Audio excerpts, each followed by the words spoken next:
Thank you, Ann, and thank you, Michael, for the introduction. And just to start off with, I agree with 95% of what Ann has said, and that's always the case with Ann. It's the 5% that I'm going to somewhat artificially and hopefully provocatively emphasize. And I'll start off by saying city plan, a great plan, and you said it yourself, it didn't actually lead to a plan. I think we've thought we've had a plan, but we don't have a plan. I think the average citizen in Vancouver doesn't know they don't have a plan. And as I've written, we're the only municipality in the region that doesn't have a plan because the other municipalities are required to conform to provincial legislation which leads to the production of an official community plan. We're exempted from that because we're a charter city. So I've become somewhat, how does this go? Click in. Oh, down. I've become somewhat better at moving through slides quickly, and for an academic that's quite an achievement. So I'm going to flash through some to give some suggestions about what a plan might look like based on my experience. This is one we worked with the City of North Vancouver, as you know, organized around Lonsdale Street. And basically agreeing with Ann, we've done a lot of work and we think it's possible to do a plan for a city. We've done it a few times, not for Vancouver, but for North Vancouver, for Surrey, in not a long time. The actual community engagement can be relatively quick.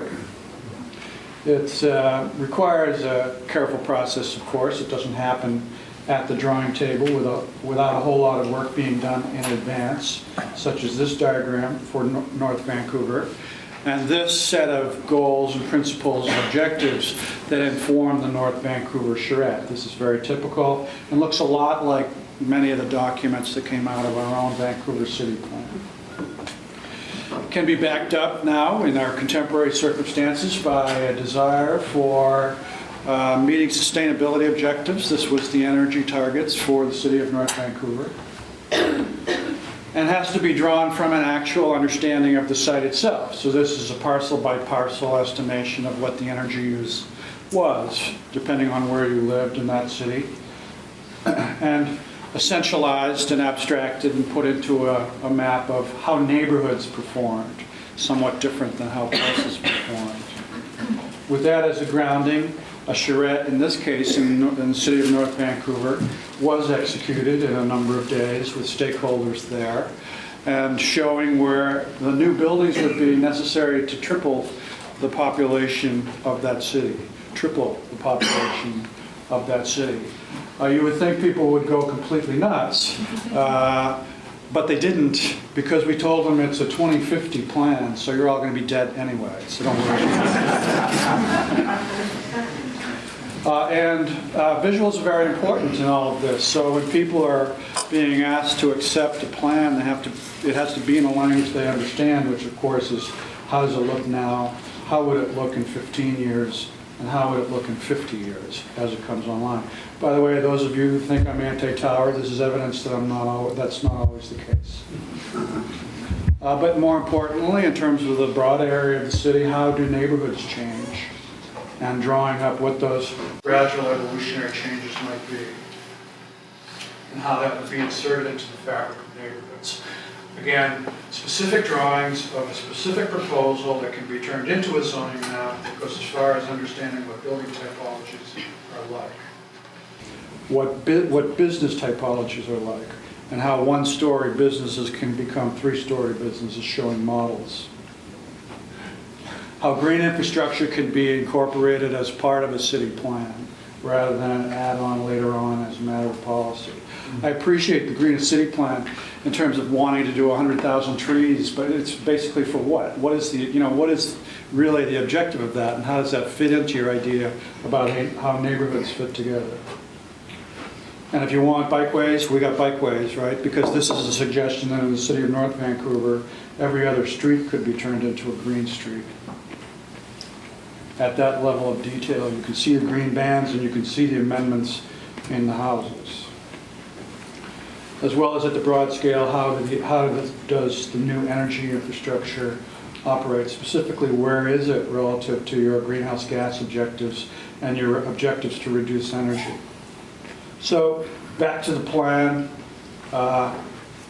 then into what are the neighborhoods that correlate with that plan, and then looking at what the status quo is in terms of energy use and what does it turn into. Obviously, the greener it is, the better its performance. A plan is necessary to understand that and to get your arms around where the district heating system would go and how you would shift auto trips to bus trips and biking and walking. And at the end of the day, that's the calculation on the right-hand side. It was a 100-year plan, and the objective was to get to 0 greenhouse gas, so there you go. Once you've reduced it by 80%, which didn't turn out to be all that difficult, with changing in building typologies gradually and extending the district heating system, adding on the additional on-site infrastructure for the additional 20% was not that difficult. So in the remaining minute that I have, there's another situation out here which pertains to our question, and that's the places that do official community plans. And I want to turn your attention to Surrey's draft official community plan, which is before the council as we speak. It's a highly detailed instrument, and as Anna's pointed out, it is a vehicle that is comprehensive and that alludes to their other plans, but also incorporates those main points from those other plans. It's very much about land use, about designating what can happen where, in somewhat boring plannerly terms on some pages, but in explicit diagrams on others. And even goes so far as to show how the fabric of their community can evolve over time, so that a cul-de-sac, which is on the left, shown on the right, could evolve in time. So I'll just show one or two more examples from this before I turn it over to Peter. And even to the level of figuring out, how the street infrastructure would change.